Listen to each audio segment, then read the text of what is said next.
අකුරු 4ක වචනයක්. එහෙත් ඒ SMS වචනයක් නෙවෙයි. ඇත්තටම යමීන මෙන්ම අතිවිසුණු වචනයකි. මම නම් කියන්නේ ඒ ශබ්දකෝෂයෙන් පවා අයින් කළ යුතු වචනයකි. දන්නවද මොකද්ද ඒ වචනේ? ඒක තමයි පාතාලය.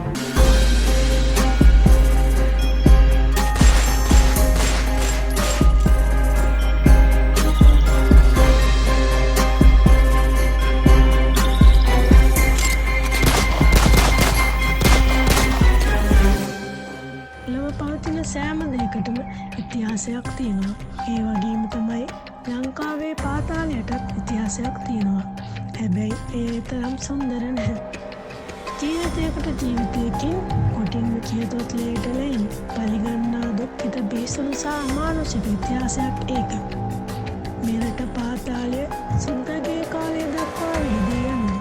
අතින් පයින් ගොස් සියල්ලම පටන් ගත්තේ කඩුව කෙනෙක් සතුවක්ව දක්වා වර්ධනය වී සිටිත් ඒ තුළින් බිහිවුණු ගරු අපරාධකරුවන් මරදානේ චොක්කේ, අග්ගොඩ චන්දරේ, තුමුල්ල පත්මේ, සත්‍ය උපාලි, මාවල නිහාල්, ඕල්කට්, රාජගිරියේ පැටි, ගෝනවල සුනිල්, කරාටි ධම්මික, මහල්ලි නිහාල්, චින්තක අමරසිංහ, ධම්මික අමරසිංහ, බැද්දගානි සංජීව, වම්බොට්ටා, තෙල් බාලා, පොට්ට නව්පර්, ෆ්‍රෙන්ඩ්ස් කෝල්, මකදුරේ මදුස්, චන්ඩි මල්ලි, මොරටු සමන්, සමයන්, අංගොඩ ලොක්කා, හොස්ගොඩ තාරක, රත්මලානේ රහ, ගනේ මුල්ල සංජීව, වැන්නන් අද වන විට ජීවතුන් අතර නොමැත. එහෙත් ඔවුන් සිදු කළ දරුණු ගණයේ අපරාධ පිළිබඳ මතකයන් තවමත් ජනතාවට අමතකව ගොස් නොමැත.